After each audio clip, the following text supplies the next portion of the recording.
Ketika memang prospek bisnisnya sudah suram. Mungkin Pak Steve, mungkin banget. Kalau prospek bisnis sudah suram, ya bisa jadi kayak bumi malah bisa balik ke 50 kayak gitu. Nah, tapi kan kita sekarang lagi bicara 4 fase saham gitu. Nah, dan kita lagi bicara 4 fase dan kita lagi bicara sekarang ini LPPF ini di fase mana? Ya ini lagi fase reakumulasi kayak gitu. Kalau ditarik dari indikator apa segala macam ya ini lagi fase akumulasi, lagi dibeliin terus kayak gitu. Nah, sekarang gimana caranya supaya kita nggak jadi seperti bumi kayak gitu, nggak jadi seperti bumi, nggak jadi istilahnya kalau dia jadi kayak bumi gimana, mampus dong kita kalau ke 50. Ya simple toh. Nah, ini kan fase dia. Kalau lewat di bawah ini ya cut loss, lewat di bawah 1050 ya cut loss. Waduh 4 juta di bawah 1050 70% dong. Ya kan invest. Ya saya balik modal doang invest saya. Rata-rata di situ gitu kan 1000-an. Nah, kalau misalnya untuk trading gimana ya? Untuk trading simple, Pak. Ini kan supportnya nih, support kuatnya. Bolak-balik terus di sini. Di 1670, 1650, ya di bawah itu ya cut loss untuk mencegah kerugian. Nah, jadi kalau pertanyaannya Pak Steve, apakah nggak mungkin jadi seperti bumi? Mungkin, mungkin. Terus, apakah saya harus takut untuk invest? Ya enggak. Kenapa saya bilang ya risk dia ini udah kecil gitu loh. Resiko kemungkinan dia untuk ke bawah itu lebih kecil daripada kemungkinan untuk ke atas. Itu kalau menurut pandangan saya gitu. Tapi ya saya juga nggak goblok, saya juga istilahnya nggak bukannya die hard pembela LPPF enggak gitu. Saya nggak goblok. Sama seperti Antam gitu. Saya juga belain Antam gitu kan waktu di harga 2000 terus jalan sampai ke hampir mau ke 4000 ternyata nggak nyampai gitu. Ya udah ketika dia turun di bawah batas toleransi saya take profit. Saya out semua gitu. Di 3000 berapa lupa saya. Intinya saya sudah out di Antam. Nah saya juga nggak sekaku itu. Nah ini yang saya mau ajarin ke rekan-rekan gitu. Kita tahu prospek, kita tahu kedepannya kalau misalnya COVID selesai dia bisa bagi dividen 400-an. Misalnya kita tahu ini dia lagi akumulasi panjang banget dari sini. Pemodalnya beli terus dari saham publiknya dibeliin terus apa segala macam. Kita juga tahu ini area of least resistance. Targetnya ke sini gitu, ada target gap berikutnya di atasnya masih banyak, ke sini ada gap, 5400 ada gap. Gitu. Di sini juga ada gap di 7.000-an. Ya tetapi kita nggak usah terlalu gimana ya, nggak usah terlalu bela-bela mati-matian lah gitu. Kita lo nggak dibayarin dia, nggak dibayarin sama LPPF gitu, nggak ada untungnya belain gitu. Nah, jadi kalau turun di bawah ini ya cut loss gitu aja Pak. Nah, tapi kalau untuk potensi naiknya memang lebih gede daripada turunnya. Seperti itu. Nah, kalau kayak MPPA gimana Pak Juta ya? MPPA, MLPL saya udah jawab tadi. Itu udah kayak tiang bendera, tinggal nunggu ambruknya aja, tinggal nunggu angin aja untuk nerpanya kayak gitu. Paham ya Bapak-bapak, Ibu-ibu? Mindsetnya? Persentase kemungkinan gap ditutup itu berapa persen Pak? Kalau common gap itu hampir 100%. Jadi hasil risetnya sekitar 93% common gap ditutup. Kalau breakaway gap itu kecil, cuma 20% ditutup. Seringnya itu nggak ketutup sampai 10 tahun nggak ketutup. Belasan tahun nggak ketutup kalau breakaway gap. Kalau exhausted gap sama, hampir kecil kemungkinan cuma 20% ketutup. Dan kalau breakaway dan runaway gap, breakaway gap itu dia naik, dia gap up naik, kayak itu tuh jarang ditutup kalau volume gede. Runaway gap break up turun dengan volume itu juga kecil kemungkinan. Kalau common gap sama exhausted gap biasanya seringnya ketutup. Bedanya apa Pak masing-masing gap yang disebutkan tadi, buka buku Edianto Ong Pak, dijelasin lengkap di situ. Mana yang ditutup, mana yang enggak, apa segala macam. Edianto Ong, buku Technical Analysis for Mega Profit. Di grup udah ada filenya. Kalau saya jelasin gap aja bisa lama kali. Pak JB biasanya kalau cut loss itu pas jam trading atau pada saat harga closing. Kecuali pas jam trading ada volume gede. Biasanya satu harga volume cuma 1000 lot, misalnya tiba-tiba ada 1 juta lot, buang. Ya udah kita ikut buang juga, jangan cari penyakit. Jam trading seringnya cuma ngayun, tapi kalau nunggu closing kadang udah ARB. Ya dilema sih Pak. Saya jujur saya nggak ada ini Pak ya, saya nggak ada patokan pasti. Tapi yang pasti kalau di harga saya udah terlewati dengan volume gitu kan, jadi harus support gitu, dijebol dengan volume udah saya out gitu aja. Kadang saya misalnya masih ada perlawanan orang yang beli, saya tungguin closing. Kalau nggak ada perlawanan, nggak ada tarikan sama sekali, ya saya out juga, walaupun nggak nunggu closing. Soal rush ya itu nggak dibahas. Pak, misal harga lagi sideways, bagaimana kita tahu saham lagi akumulasi atau distribusi? Pakai indikator, Bu. Pakai apa, Stockbit Pro bisa, data saham Indonesia gratisan bisa, pakai websitenya 4danalysis.com, ntar lagi di launching itu kita juga ada indikator bandarmologi, itu juga bisa. Ntar program 4D Analysis Group itu gratis trial selama 1 bulan atau 3 bulan kata Pak Nana kemarin. Habis itu baru bayar. Yang pasti ntar ada di situ. Pak, maaf LPPF ini kiranya kan banyak tutup tahun lalu. Apakah ada pengaruhnya ya? Oke. Ini hubungannya antara news dan fase. Bapak-bapak, ibu-ibu, ketika bapak-bapak, ibu-ibu mau kulakan, mau dagang baju, dagang daging, dagang cabai, dagang saham, dagang apapun. Ketika bapak-bapak, ibu-ibu cari barang, ketika bapak-bapak, ibu-ibu cari barang untuk dimodalin, untuk didagangin kayak gitu. Bapak-bapak, ibu-ibu maunya barangnya itu harga modal murah atau harga modal mahal. Saya pikir hanya malaikat kayaknya yang mau beli barang harga murah ya, harga mahal ya. Semua pasti pengen semurah-murahnya modal dagangnya.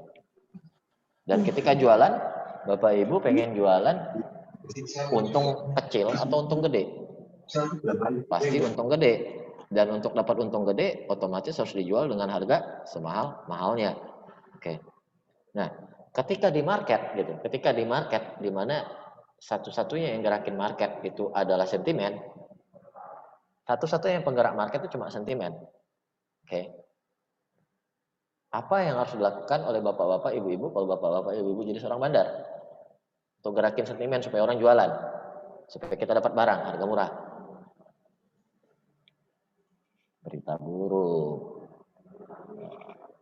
forecast ke depan yang jelek, news jelek, hasil riset yang jelek, apa segala macam. Jelek semua suram kayaknya. Tapi harga nggak turun-turun gitu loh, harga stay di situ aja gitu. Nggak naik juga, udah pasti kalau naik udah pasti enggak gitu. Karena si yang punya hajatan memang nggak pengen harganya naik dulu, barangnya belum cukup. Nah, tapi harganya nggak turun-turun gitu. Indikator juga ada akumulasi aja kayak gitu. Nah, di saat itulah perannya news.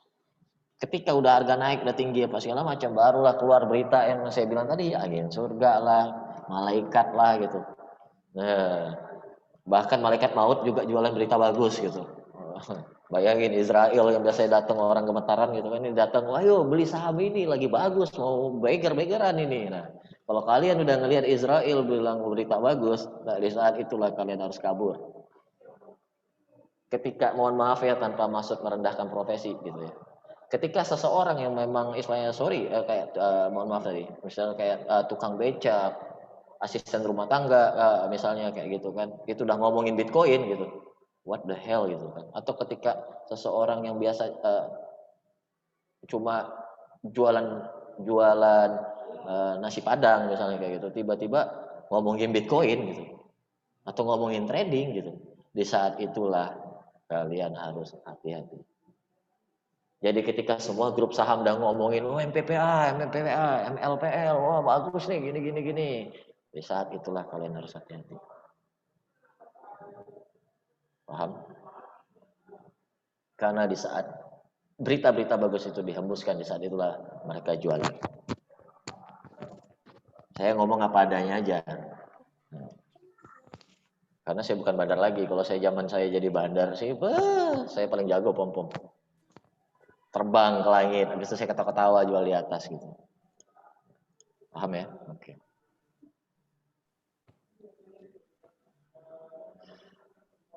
Pak Asbi, Bapak sering bilang entry di demand area dan konfirmasi volume. Mohon dijelaskan teknisnya seperti apa, Pak? Perspektif Bapak melihat volume itu gimana sampai memutuskan untuk entry? Lah, Pak Asbi kan udah sering ngelihat cara saya entry. Ngelihat volume apa segala macam. Pak Asbi kan ada ini, Pak, ada apa nama benda tuh? My Chatbot. Oke, misalnya kayak kemarin apa saya entry ya? BMTR saya entry. Saya ada entry BMTR, baru entry pertama.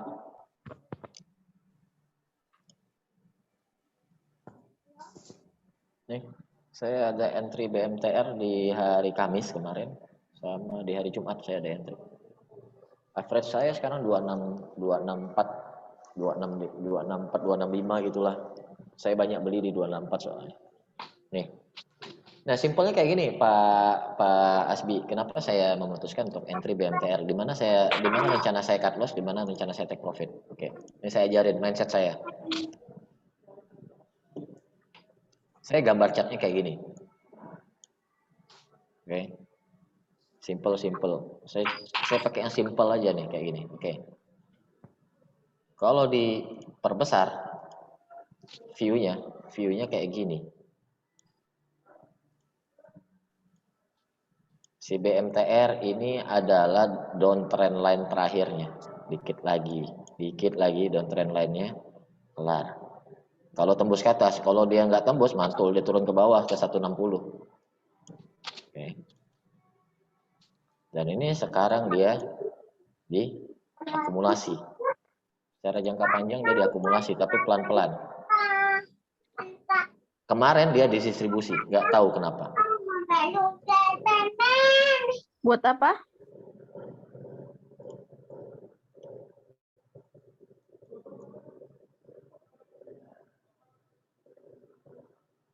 Nah, BMTR baru mulai diakumulasi itu di harga 250-an. Pelan-pelan, tetapi kemarin indikator menunjukkan distribusi, walaupun nggak besar ya distribusinya, nggak sampai 1M masing-masing ini, kayak begitu. Nah, saya lihat demand area di mana? Demand areanya,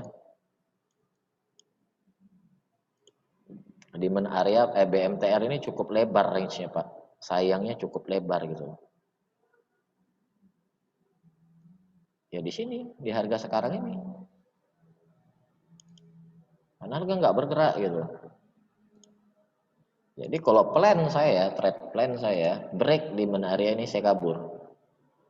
Nah, cuma karena kalau saya nungguin 240 kayaknya kejauhan dan saya lihat ada support berupa, ada support berupa trend line, nih symmetrical triangle ini.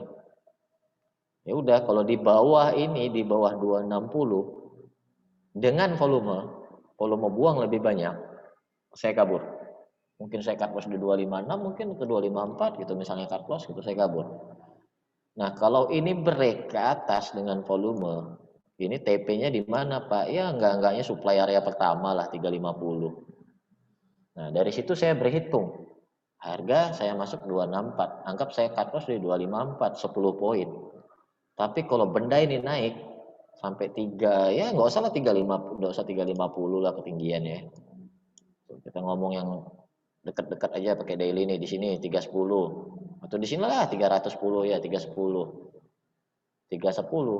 risiko 10, take profit di 50, 1/5 risk banding reward, ambil nggak? Ambil. Makanya saya entry BMTR. Jadi gitu cara memang ngelihat, Pak. Terus saya ngelihat di indikator memang distribusi, cuma saya ngelihat ada satu anomali. Ini bukan pembenaran yang enggak. Ini cuma cara saya mandang nih. Saya ngelihat indikator loh kok masih banyak yang beli, yang HK tuh banyak, lebih banyak daripada yang jualan. Dan syukur alhamdulillahnya lagi yang saya lihat yang jualan bukan big boss-nya. Big boss-nya ini pakai kode ini nih. Oke. Ya udah, jadi saya santai aja, ya udah saya masuk. Cuma saya yang belum jalan. Kayak gitu. Ya udah saya sabar aja. Dan porsinya nggak gede di sini, nggak gede. Ini materi yang selalu saya ulang-ulang. Kapanpun saya buka kelas, saya ulang-ulang gini aja. Ini cara saya trading gitu loh. Cara simple. Nah, Pak Juta, market lagi kayak gini kan bisa jadi Bapak lebih sering cut loss daripada take profit. Ya memang benar, bisa jadi sering cut loss gitu. Walaupun kenyataannya alhamdulillah saya lebih banyak take profit akhir-akhir ini gitu. Tapi lebih banyak cut loss ya, iya benar. Terus kalau misalnya lebih banyak cut loss kok masih bisa profit, Pak? Oke, kita pakai cara simple. Yang ini tadi. Kayak Breeze tadi. Saya rugi 70. Sekali saya take profit bisa 220. Berapa kali saya loss untuk nutupin profit saya? 3 kali. 1/3 tuh. Nah, jadi kalau dalam 10 kali trade itu saya win 3 kali dan saya loss 7 kali, itu saya in general masih profit. In general masih profit, masih selamat porto. Walaupun profitnya paling cuma 3%, 5%, kecil banget porto growth, tapi in general masih profit. Nah, bayangin kalau market bullish misalnya win 7 kali, loss cuma 3 kali. Apa enggak ratusan persen profit growth kalau ditambah margin?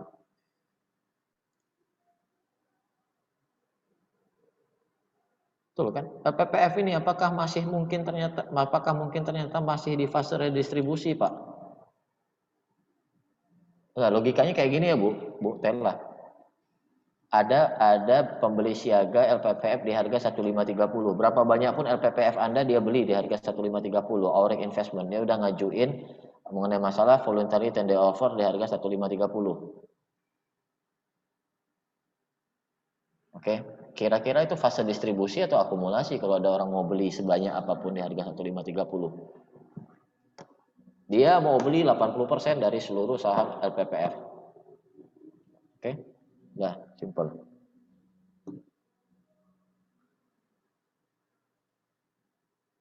Bandarmologi berguna untuk tahu apakah lagi akumulasi atau distribusi ketika sideways. Apakah bandarmologi ada kegunaan ketika terjadi markup atau markdown? Ada gunanya, Bu. Ada gunanya.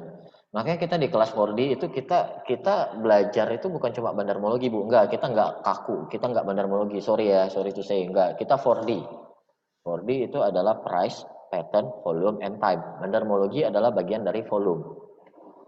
Nah, sebenarnya kalau saya pribadi, saya trading by time. Trading by time, saya hanya masuk atau beli ketika time-nya udah deket. Time untuk membalik, time untuk naik, itu deket, baru saya masuk. Nah, cuma kalau pertanyaan Ibu apakah berguna ketika markup atau markdown, jelas berguna dong, jelas. Cuma kalau misalnya Ibu cuma berpatokan bandarmologi itu hanya sekedar ini, hanya sekedar kode-kode broker, ya mampus lah, pasti mati. Wah, saham apa ya dulu tuh lupa saya. Wah, si broker A beli terus gak pernah keluar sama sekali kayak gitu. Wah, orang tetap belilah, harga turun orang tetap beli apa segala macam karena BD-nya beli terus gak pernah keluar. Nah, padahal yang namanya di bursa efek itu ada yang namanya kustodian. Itu saya udah ajarin ya di kelas saya basic. Ada yang namanya kustodian. Jadi Bapak Ibu mau pakai broker apapun, misalnya broker apapun nih, ML, CS, PD, YP apa segala macam, ini saham-saham ini disetor yang namanya KSEI,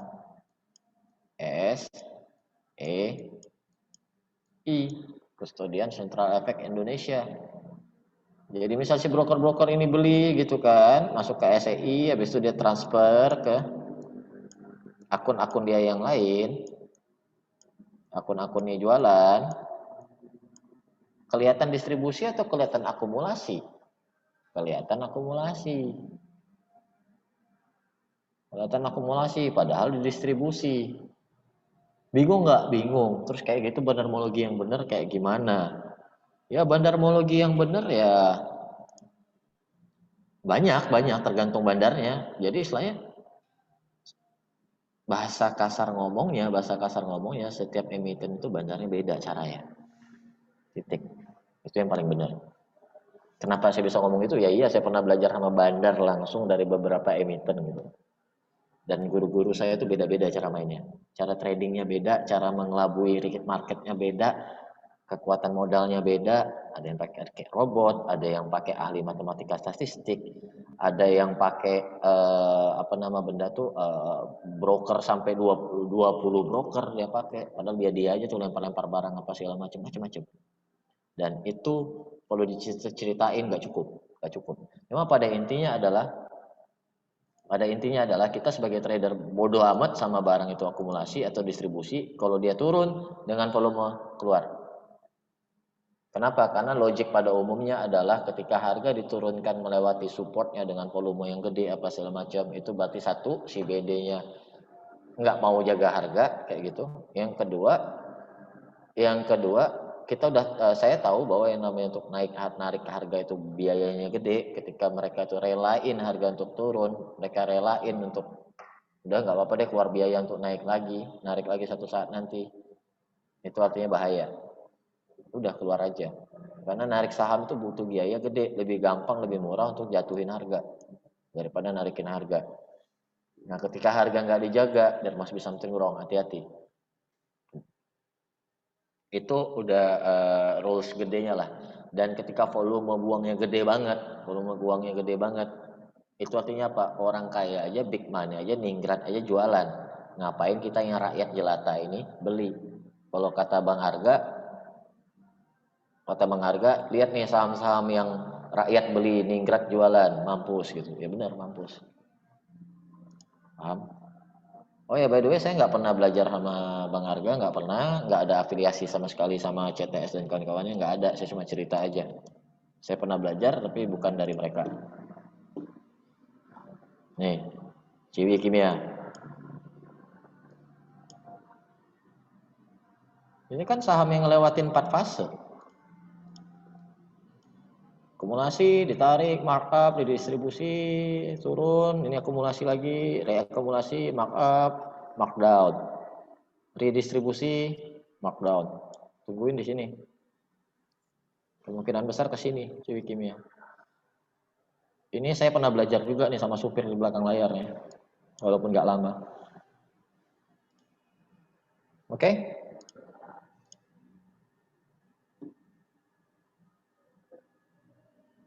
Pak, misal beli saat akumulasi, stop loss di bawah support, lalu markup. Bagaimana kita mengelola risiko bahwa setelah markup langsung markdown tanpa fase distribusi? Pak, mana ada cerita dari markup langsung markdown, Pak? Nggak ada cerita kalau sahamnya market cap-nya gede. Mereka pasti perlu waktu untuk redistribusi. Kecuali yang Bapak beli kayak gini. Yang Bapak beli kayak ini ya, kok nggak salah. Nih. Atau ini. Atau ini. Ini aja yang saham-saham yang saya lihat ini markup masih perlu waktu beberapa hari untuk distribusi. BBYB juga masih ada 3 hari untuk distribusi sebelum harga hancur habis markup. Jadi kenapa saya bilang nggak ada cerita kayak gitu? Karena bandar pasti jaga harga dulu sampai mereka berhasil jual semua baru dibanting gitu. Nggak ada cerita Pak, habis markup langsung markdown tuh nggak ada cerita. Pasti ada waktu untuk keluar. Bapak aja yang nggak mau keluar pasti. Psikologis Bapak aja yang nggak mau, wah ntar balik lagi, ntar naik lagi. Ntar. Gitu. Entah kapan. Sorry ya, saya ngomong apa adanya aja ya. Pada intinya kalau udah harga markup apa segala macem, karena trading stop Bapak batas toleransi udah kena, udah deh out aja deh. Bukan rezeki, masih mending cari saham yang lain aja. Kayak gitu.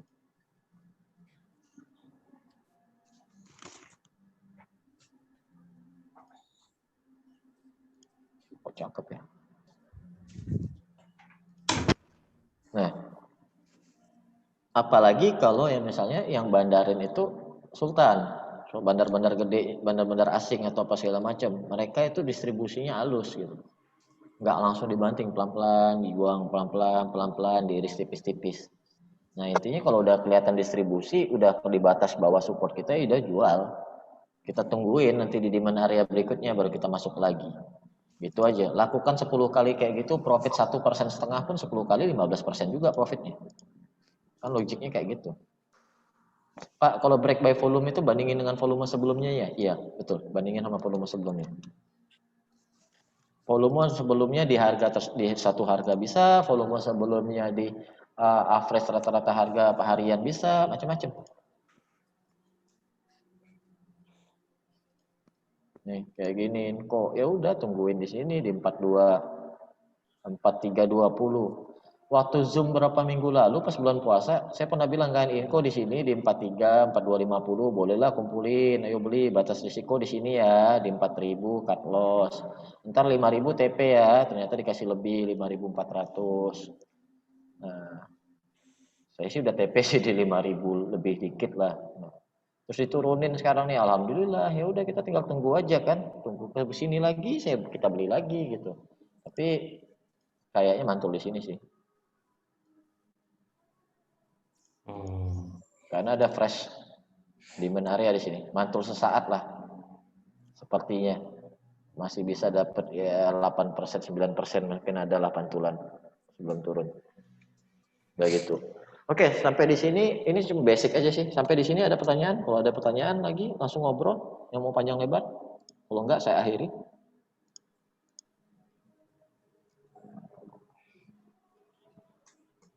Pergerakan Inco sama TIN sama ya Pak, beda. Inco lebih kalem. TIN cicilan. Antam sama TIN sama, iya bener. Pak, di dalam grafik volume kan ada pergerakan rata-rata, biasanya garis oranye. Lah masuk buangan pembelian gede itu jika melebihi harga rata-rata ya Pak. Harga rata-rata, oh enggak, jadi gini Pak Ali. Total volume itu kan ada total volume buangan, ada total volume, ada sorry, namanya total volume itu kan jumlah dari volume beli sama volume jual digabungin satu, kayak gitu. Nah, bisa jadi dalam satu hari gitu, volumenya kecil gitu. Tapi setelah kita lihat 90% dari volume kecil itu adalah volume buang kiri semua. Nah, ketika buang kiri yang gede kayak gitu, ya itu artinya volume besar Pak buang kirinya gitu. Walaupun dari total volume yang Bapak bilang warna oranye itu kecil. Paham ya Pak?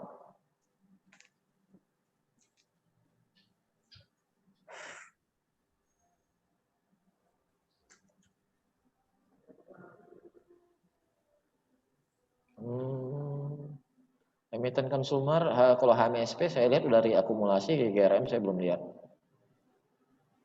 Pak, bagaimana cara tahu bahwa tren saham akan sideways? Saya juga nggak tahu Bu. Bedegan juga nggak tahu. Yang kita tahu cuma target-target harga. Misalnya dia tembus harga ini, dia pasti ke harga sekian. Itu tahu.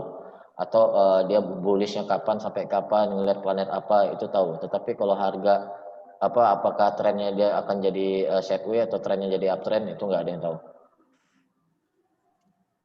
Boleh dicontohkan Pak di area demand terus di break dengan volume itu seperti apa?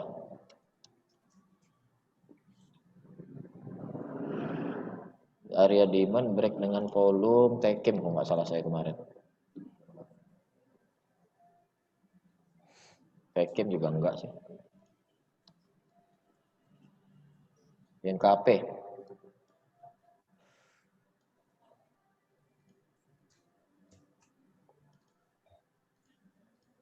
Sayang import error ya. Kalau import nggak error tadi saya mau buka nih. Saya mau lihat kejadian volume di tanggal 20 Mei dan 24 Mei. Ini pasti volume buang kirinya gede banget nih. Nih, volume gede. INKP dibuangin karena di mana area. Pas di supply area juga ya ampun gede banget volumenya. Pas di sini buangan. Buangan gede. Saya udah cek di sini. Pas 11 Mei saya udah cek volume buangan semua ini isinya, bukan volume beli. Harga sempat naik tapi volume buangan semua. INKP contohnya. Karena saya mantau ini NKP saya pantau. Mantau mau beli gitu. Stop loss, cut loss, trailing stop akhir sesi atau dari awal sesi udah saya jawab tadi. Itu saya lihat volume. Intinya kalau saya pribadi saya lihat volume. Dari awal sesi pun kalau volume buang kiri udah gede ya udah saya buang. Terus misalnya dia naik lagi berarti bukan rezeki saya, udah simple itu mindset saya. Pak, MM untuk menentukan berapa maksimum emiten yang dikoleksi gimana ya? Nah, habis ini kita bicara MM ya, sebentar aja deh. Pak, lebih baik cut loss waktu market masih jalan apa pas akhir sesi? Paling bagus itu ketika akhir sesi, ketika market close dengan catatan harga nggak mendekati ARB. Tapi kalau harga mendekati ARB ya mending out. Takutnya ARB, ujung-ujungnya besok ARB, lusanya lagi ARB. Kejadian saya di Tekim kemarin, untung saya selamat, alhamdulillah. Area supply sama dengan resisten bukan, Pak? Bukan. Bukan. Serupa tapi tak sama. Udah saya jelasin tadi di awal, nanti nonton lagi aja rekamannya. Support atau resisten bisa berupa garis miring, bisa berupa hal yang dinamis. Sementara kalau supply dan demand area itu pasti fix kaku, sama seperti fund manager yang beli. Supply dan demand area adalah area-area di mana uang besar beli, di mana investor beli. Tapi support dan resisten adalah area-area di mana trader beli atau trader jual. Lebih kuat mana kalau kayak gitu, support resisten atau supply dan demand area? Jelas supply dan demand area itu udah jelas. Big money jauh lebih kuat daripada trader pecicilan. Kalau di broker summary jualan itu di kiri apa di kanan ya Pak untuk list bandarnya. Kalau di e-pot itu di volume itu yang B lot. B lot itu jualan, S lot tuh beli, kebalik ya. Pokoknya intinya kebalik. Pak, gimana cara Bapak stock screening? Tiap malam saya buka chat satu-satu. Udah. Dua kertas kalau mau turun nggak tanggung-tanggung ya Pak. Iya. Kan udah diajarin Pak. Tunggu aja, bentar lagi mau ngasih duit kok itu. Pak, persentase kompetisi saham yang di trading dan di invest dari equity gimana?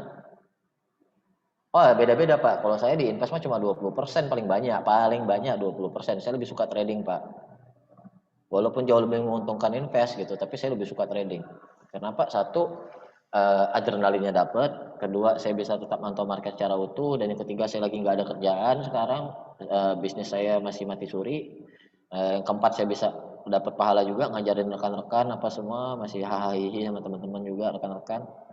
Jadi pada intinya saya kalau di trading juga cuannya lebih gede daripada di invest yang gerak-gerak gitu. Makanya saya lebih milih 80 trading, 20% invest. Itu saya pribadi. Tapi kalau rekan-rekan punya kerjaan, nggak bisa mantau market, terus nggak ada ilmu yang lengkap gitu kan, terus senjata yang lengkap, mending invest aja deh. Apakah beli emiten harus mempertimbangkan kondisi IHSG? Enggak Pak Rizkyanta Sembiring. Saya udah pernah bilang dari minggu lalu, bahkan dari 2 minggu lalu, cuekin indeks. Fokus di saham, saham yang kita beli. Lumayan kan cukup cuannya kalau fokus di saham-saham. Kalau mau beli atau jual lihat di mana? Dilihat di online trading, Pak. Ntar saya buka deh lagi. Semoga e-potnya udah jalan lagi. Cek cek cek cek. Oke. Ntar ya.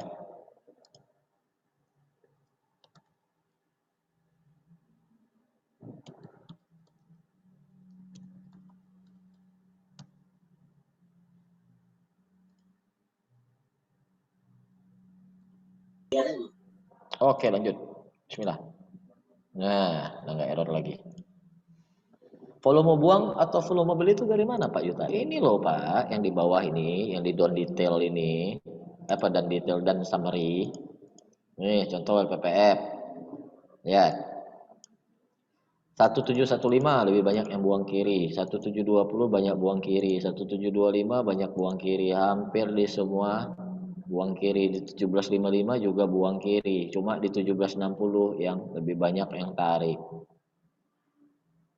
Average 1747. Total, waduh sayangnya nggak ada totalan. Kalau kayak gini gimana? Selama harga di atas ini, di atas volume yang buang kiri ini. Nah kalau ini dari ilmu lebih lanjut Pak, sorry ini dari ilmu lebih lanjut.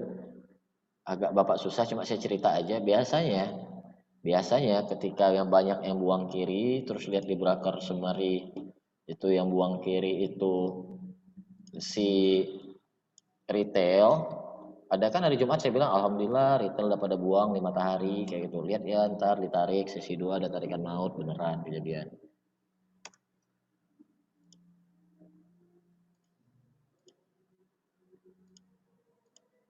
Nih, yang buang juga pada retail kayak gitu. Ya udah istilahnya dan ternyata harga naik lagi kayak gitu kan, dan di atas harga average apa segala macam, kemungkinan besar ini naik lagi hari Senin. Kemungkinan besar, belum pasti Pak ya, karena harga di harian nanggung. Nah, terus contohnya apa yang buang besar, buangan kiri besar?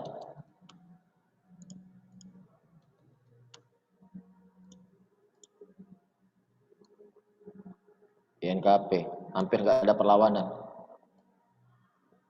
Dari 8875 ke bawah hampir nggak ada perlawanan. Di atasnya juga hampir nggak ada perlawanan. Kalau ada bot bisa, atau ada di kelas intermediate udah saya ajarin ya, ada bot gratisan kok nih, My Chatbot Group, Catherine Tremel, bisa dilihat untuk melihat volume-volume apa segala macam. Kalau investologi bayar setahun hampir 400.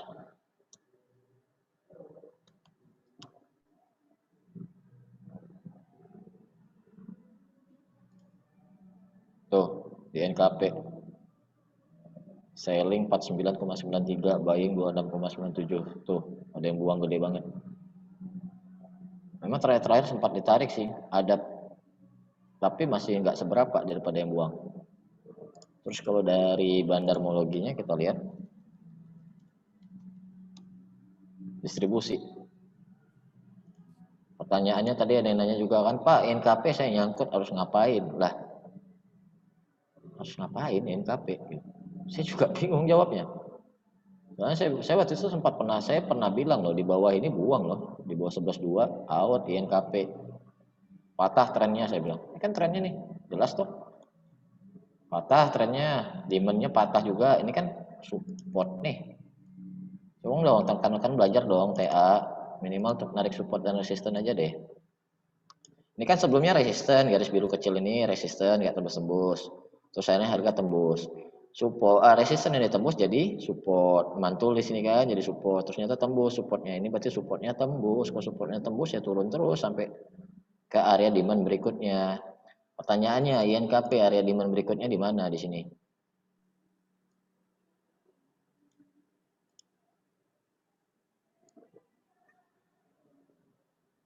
76 sampai 78. Nah, sekarang Bapak hitung-hitung aja, kalau Bapak nyangkut di NKP, saya nggak tahu tadi harganya berapa.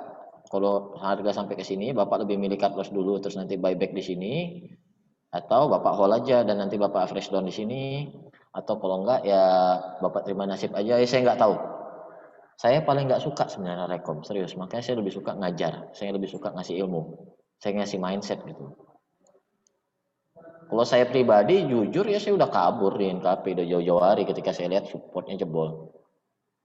Mungkin ada banyak lah rekan-rekan yang masih ingat, pasti saya pernah bilang hati-hati NKP jebol supportnya. Ini barang dua itu dua kertas, kalau udah jebol supportnya nggak pernah main-main. Dan saya pernah salah di Tekim, jebol supportnya langsung ARB 3 hari, gila Tekim. Nih, nih turun sampai 3 kali. Alhamdulillah saya selamat di sini. Saya beli ada 120 lot kalau nggak salah, itu nggak banyak juga, di harga 11.225 saya beli Tekim.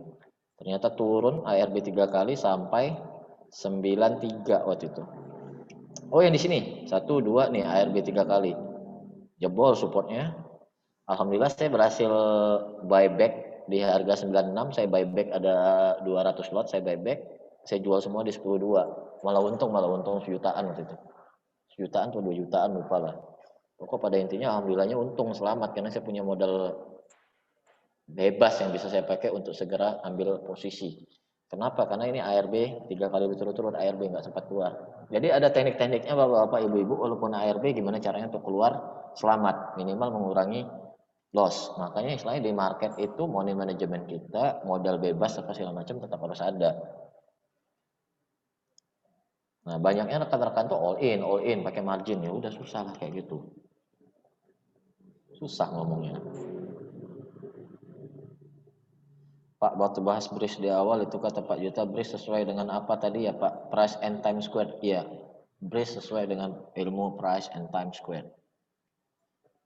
Maaf Pak, bisa diulangi dan summary-nya buka dari mana? Kalau IPOT itu simple. Market Securities Analysis dan Summary by Stock. Tuh, ulangi ya. Securities analysis dan summary buy stock. Tuh, ini dan summary. Cuma ini sih udah setting aja sih biar enak lihatnya.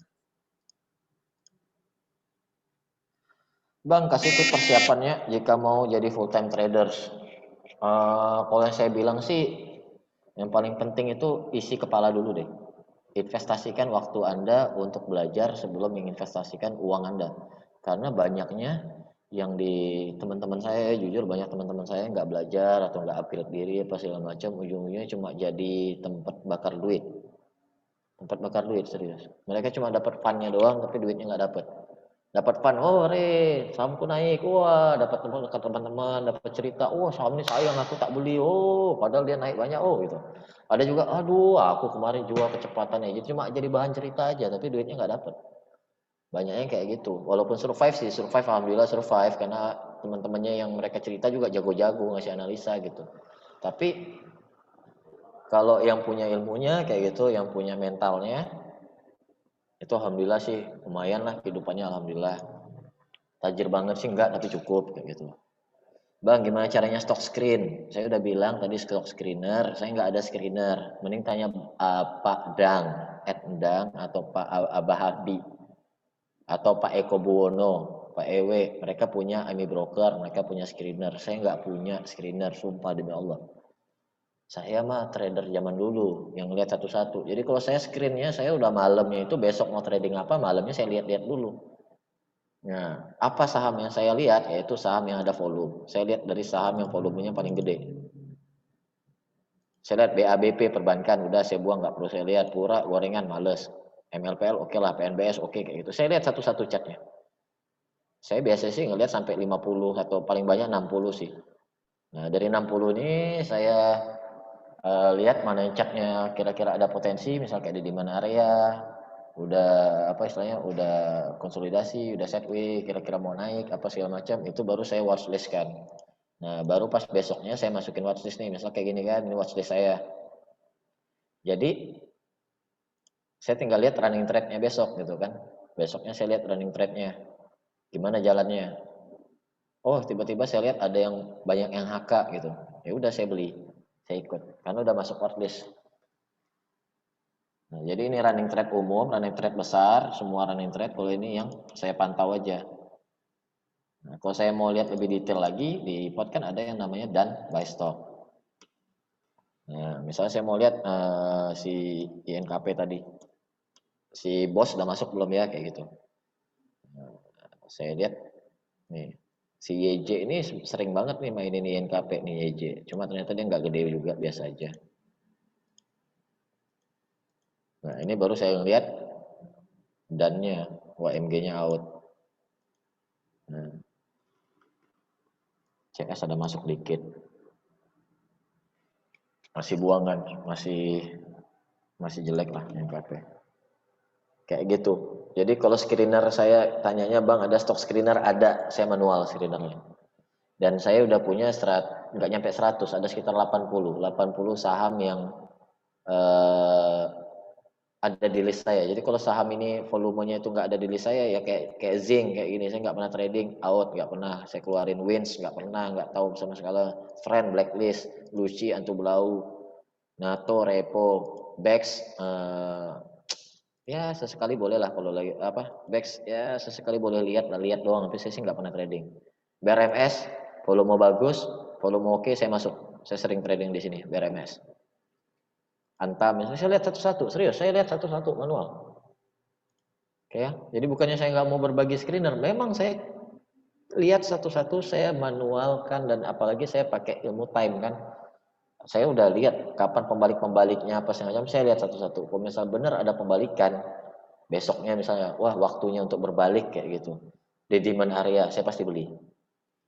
Dan biasanya kalau udah di demand area dan waktunya untuk berbalik berdasarkan ilmunya GAN misalnya kayak gitu, saya beli.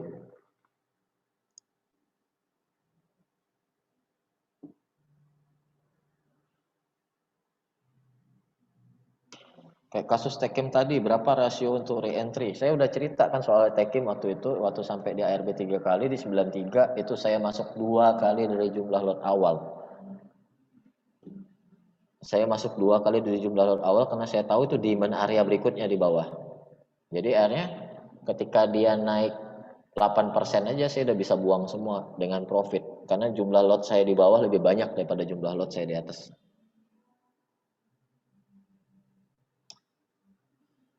Jadi kalau rasio re-entry nggak pasti sih, dan saya juga jarang sih Mbak ngajarin rasionya harus berapa, re-entry apa segala macam, karena kan itu kan mental judi gitu. Karena saya ini kan sedikit banyak ada mantan penjudi juga Mbak. Jadi makanya saya bilang waktu di Tekim itu, eh, alhamdulillah saya berhasil keluar dengan selamat di Tekim, walaupun pertama beli di 11.225 dibawa ke 93,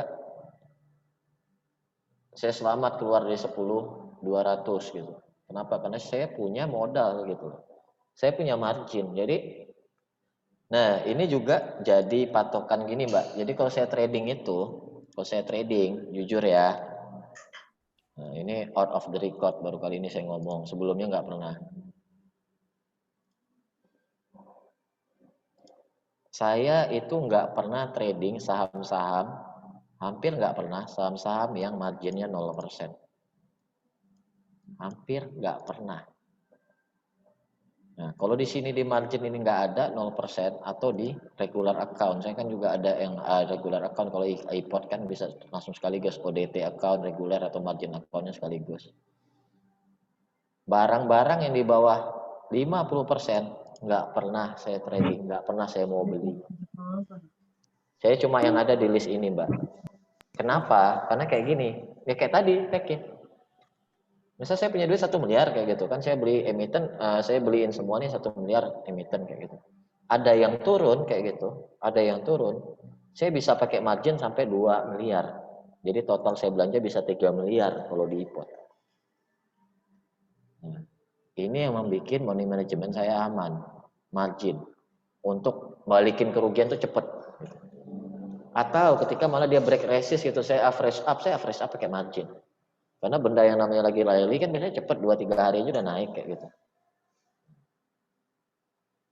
Jadi kalau nggak ada di list margin ini, saham-sahamnya saya nggak mau. Saya nggak mau beli. Uh, Ko Ahau tuh, Pak Ahau sering tuh, Pak beli saham ini, Pak saham beli. Saya selalu jawabnya nggak ada di margin, nggak ada di margin, saya nggak beli. Nggak ada di margin, saya nggak beli.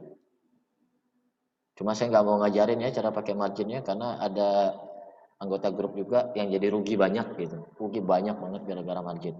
Saya yang ngajarin dia cara pakai margin. Tapi ternyata dia nggak disiplin, jebol support dia tetap hold, ya mampus lah.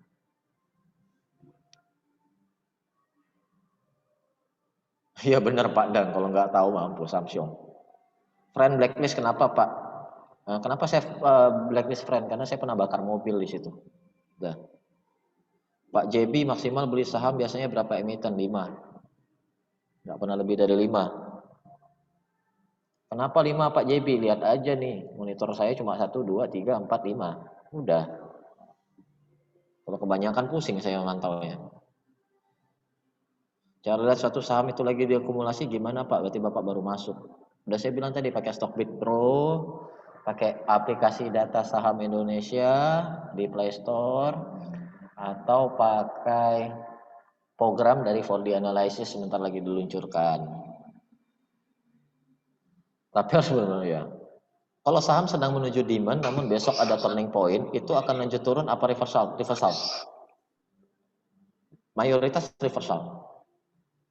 Apalagi kalau kita lihat volumenya ternyata bandarmologi akumulasi, dan ketika menjelang demand area itu udah mulai ada volume beli, itu reversal. Ketika Bapak baca next demand area, apakah langsung beli atau menunggu konfirmasi? Saya biasanya tergantung Pak, tergantung price action. Tergantung price action. Jadi kalau Bapak pernah belajar price action, pasti tahu suatu penurunan yang cepat itu pasti ada rebound yang tinggi. Sering kali kayak gitu. Jadi kalau penurunan terlalu cepat pasti ada rebound dulu yang tinggi. Nah, tapi kalau penurunan di tipis-tipis, reboundnya juga tipis, rendah, kecil. Nah, kenapa Tekim kemarin itu saya berani masuk walaupun tanpa konfirmasi ya karena saya tahu itu demand area satu, terus yang kedua turunnya 3 kali ARB berturut-turut, masa sih nggak ada rebound walaupun dikit gitu. Pas demand area pertama fresh demand loh ini, udah saya masuk. Ini logikanya kayak gini. Nih, ARB pertama jepret, besoknya ARB jepret, turun sampai bawah, naik saya beli. Naik saya jual semua. 10.225 saya jual semua. 10.200, 10.225 saya jual semua. Balik modal, untung tipis.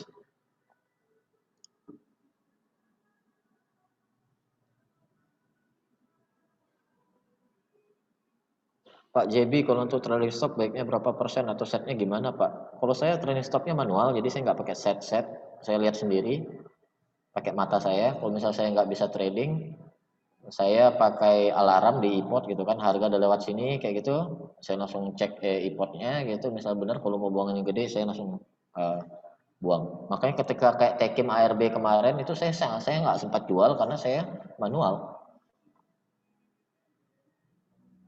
Jadi jawaban untuk Pak T tadi, Bapak baca next demand area apakah langsung beli, harga masuk area, tergantung price action. Nah, tapi kalau price actionnya pelan kayak itu, bantingannya nggak gede apa segala macam, saya tunggu konfirmasi, udah akumulasi, ada konfirmasi mantul baru saya masuk.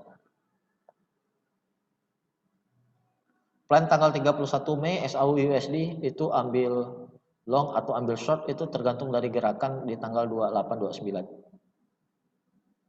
Jadi belum bisa jawabnya sekarang. Nanti tanggal 28 29 baru ketahuan. Tanggal 31 itu dia mau kemana. Pak, kalau United Tractor sekarang termasuk fase akum atau markdown ya? Menurut saya sih fasenya fase reakumulasi sih.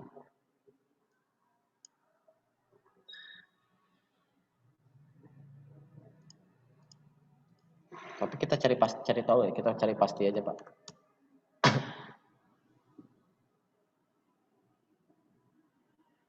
Iya, reakumulasi. Iya Pak, reakumulasi Pak. United Tractor reakumulasi. Jadi ya misalnya dia bandel turun di bawah turun sampai 21.400, ambil aja lah Pak. Ambil. Turun lagi ke 21.100, ambil lagi. Atau biarin aja cut loss 21. 2 sorry, ini berapa nih low-nya nih? 2900. Berarti cut loss-nya 2800 lah, atau 2700. Itu titik cut loss-nya. Untuk United Tractor. Low risk ini United Tractor. Lagi reakumulasi, kena dia di markup lagi, balik bisa sampai 28 ini. United Tractor. Stockbit yang 4 juta itu berbayar ya Pak? Iya Pak, berbayar. Kalau Bapak mau gratis, Bapak buka akun di Stockbit. Masukin dana 5 juta aja. Itu free Pak. Yang apa fitur-fitur pro-nya. Cuma karena Stockbit sering error, males saya trading di import aja gitu. Jadi ya yang Stockbitnya saya berbayar, bodo amat lah berbayar. Anggap aja bantu kawan. Kadang invest bingung gini, nggak tahu kapan harus cicil, takut kecepatan cicil, turun lagi Pak. Jadi gini Pak, kalau untuk invest itu namanya juga investasi Pak. Kita mandangnya bukan sehari 2 hari, mandangnya jangka panjang. Jadi kalau Bapak misalnya beli, Bapak gaji misalnya nih, gaji Bapak 1 juta misalnya. Nah, sebulan kebutuhan sehari-hari 600.000, ada sisa duit lebih 400 misalnya Pak gitu. Dari 400-nya 200-nya Bapak tabung, 200-nya Bapak invest. Ya udah pokoknya pas Bapak ada uang, pas dapat gaji, ya saat itu juga Bapak beli gitu. Nggak perlu ngeliat grafik, nggak perlu lihat apa gitu. Kenapa? Karena tujuannya kan jangka panjang gitu. Tujuan itu dividen atau untuk pertumbuhan, macam-macam lah. Seperti itu.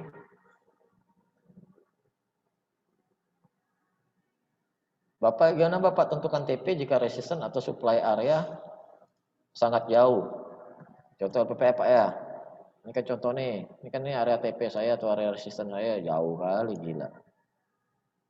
Nah, bagaimana kalau nentuin TP atau apa yang dimana areanya sih sangat jauh kayak gitu? Ya stop loss saya juga jadi jauh. Nah karena resiko saya lebar, resikonya gede kayak gitu, tapi rewardnya juga gede, lotnya jangan banyak-banyak. Jadi misalnya anggap misalnya saya punya dana misalnya 1 miliar kayak gitu, paling banyak juga saya beliin LPPF ini paling banyak itu juga nggak bakal lebih dari 500 juta kayak gitu. Misalnya dana saya 10 miliar ya paling banyak 5 miliar, udah paling banyak. Ya, nggak pernah cerita all in kalau barang nih jauh jaraknya. Gitu Pak.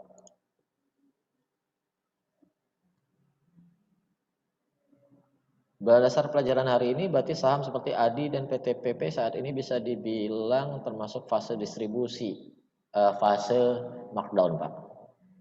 Fase markdown, ADI dan PTPP fase markdown. Semua berita-berita nggak ada berita yang bagus. Tapi kayaknya fase markdownnya udah mau kelar nih Pak. Dan ada kemungkinan mantul di sini nih Pak. Untuk Adikarya Pak ya. Ini Adikarya. Dikit lagi Pak. Dikit lagi. Udah fase markdownnya udah mau kelar. 1, 2, 3, 4, 5 kan. 5 impuls ke bawah kan kalau belajar Elliott wave kan. Tinggal satu tarikan terakhir aja nih. Habis itu wave baliknya. Kalau pakai support resistance sederhana ya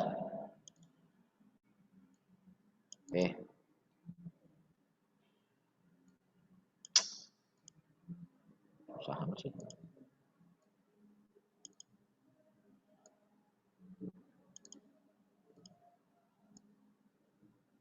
Pasarnya kayak gini nih, dia lagi bergerak dalam channel. Ya sampai sini lah. Sampai sini gitu kan. Mantul, biasanya kayak gitu Pak. Kalau pergerakan harga. Iseng ya, itu cuma iseng ya, bukannya analisa beneran ya. Nah, kalau yang benerannya yang ini. Di mana areanya di 900. Kalau ada kelihatan pantulan di area 900, silahkan spekulatif buy. Low risk. Tapi sayangnya masih distribusi. Masih distribusi, berarti belum masuk fase akumulasi, berarti lagi di fase markdown. Adikarya fix lagi markdown, tungguin aja di sini. Udah kelar atau belum? Seharusnya di sini nanti dia akan ada konsolidasi lagi. Nah, pas konsolidasi itu baru lihat dia akumulasi atau distribusi. Kalau ternyata akumulasi ketika dia konsolidasi, dia akan ada pembalikan. Kalau ternyata tetap distribusi ketika dia setway, kenapa setway? Karena ini demand area-nya kan. Berarti dia akan turun lagi sampai next demand area di sini. Pak, nggak mungkin lah ke 600. Ya, Wadi kan barusan juga berapa bulan lalu 600. Simple dong.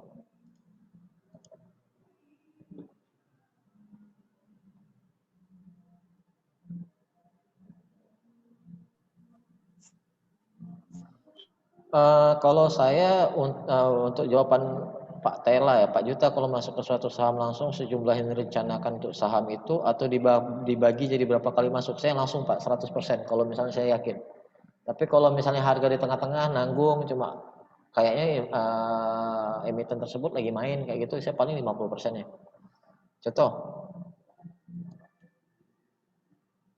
Contoh, Indika Energi.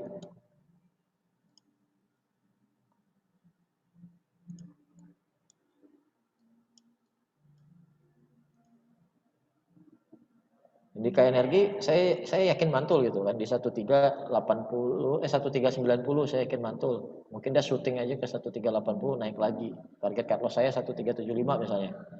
So last defense 1350 seperti yang saya bilang tadi gitu kan. Nah, ini saya yakin mantul saya 100% masuk.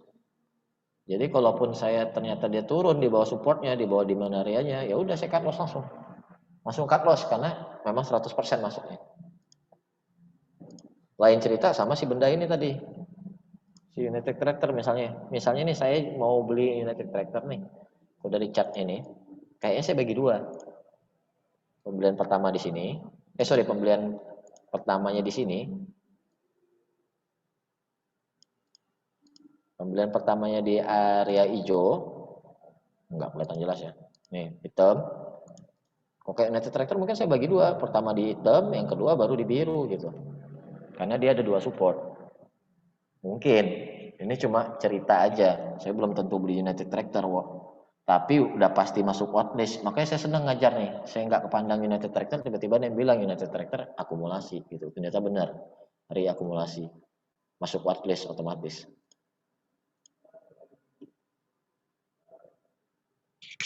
Jadi kalau price action plus kombinasi stock bid sebenarnya sudah combo maut ya Pak Yuta. Sebenarnya Pak, sebenarnya Bapak ngerti supply and demand area aja itu Bapak udah profit. Udah. Ngerti supply and demand area aja Bapak, Ibu-ibu sudah profit asalkan disiplin sama plan-nya. Apa benda tadi itu ya? ASA. Nih, supply area toh. Seharusnya kalau udah punya kalau ini jebol harusnya cut loss toh. Nah, tapi kalau ini mantul boleh beli toh, boleh. Siapa tahu dia setrikaan. Kalau dia jebol gini, udah cut loss misalnya. Tahu kan belinya di mana lagi? Next demand-nya di mana? Di sini toh. Udah tahu supply and demand aja. Iya, kita bicara yuk. Kita hitungan bodoh-bodohan. Nah, saya senang yang pakai gini nih.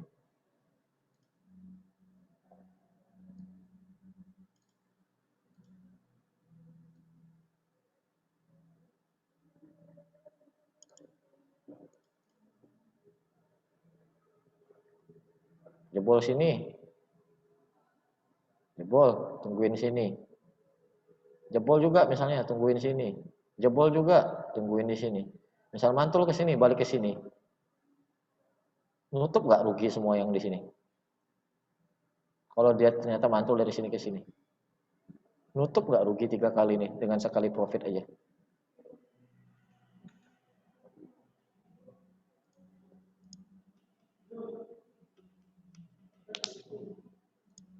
Pasti nutup lah.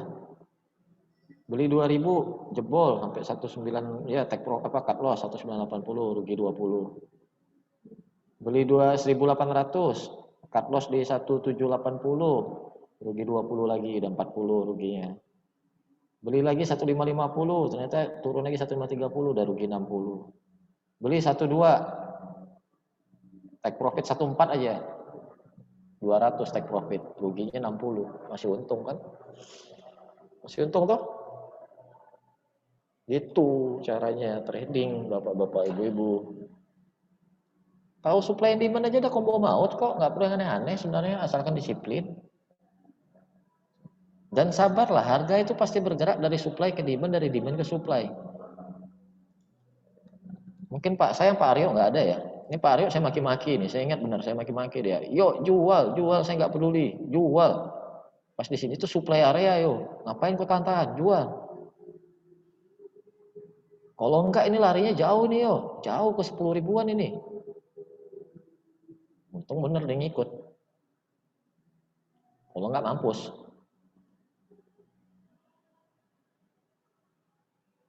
Tahu supply and demand aja kita udah enak. Di Tekim ini kan sempat berapa kali main kan, walaupun dia downtrend.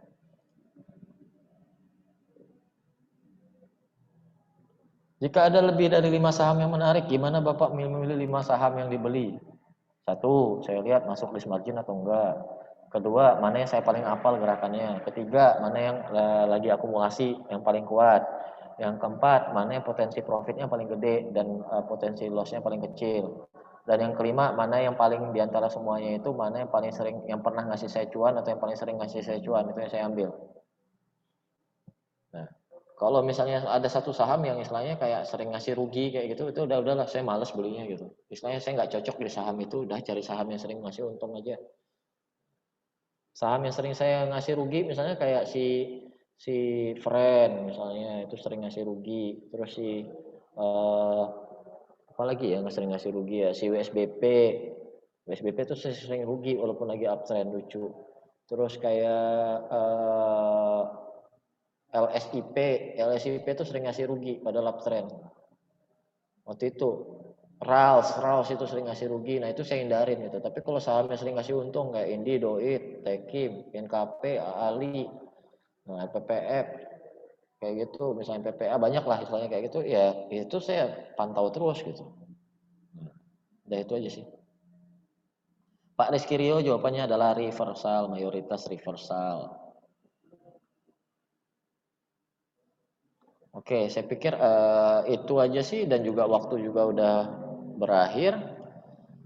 Nah, akhir kata saya minta rekan-rekan nggak ada lagi pertanyaan, Pak saya beli di harga average sekian, apa yang harus saya lakukan?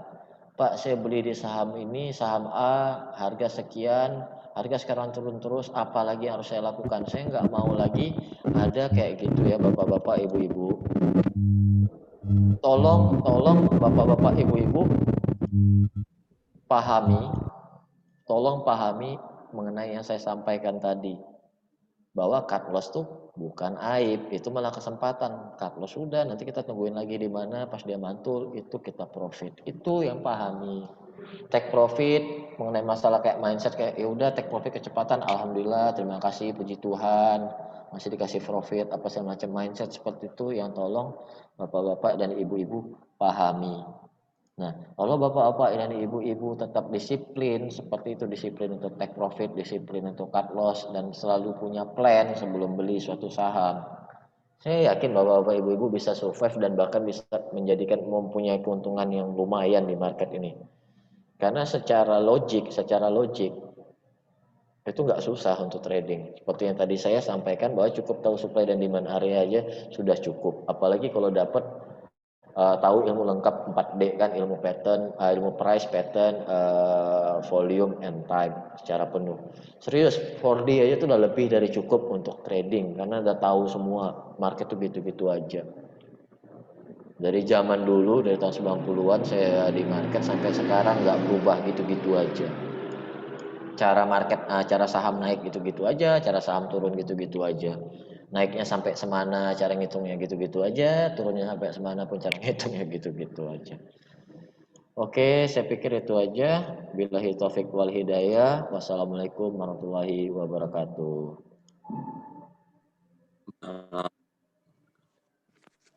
Waalaikumsalam warahmatullahi wabarakatuh. Assalamualaikum warahmatullahi wabarakatuh. Terima kasih Pak Juta. Terima kasih Pak. Thank you Pak Juta. Terima kasih Pak Juta. Terima kasih Pak Juta. Assalamualaikum.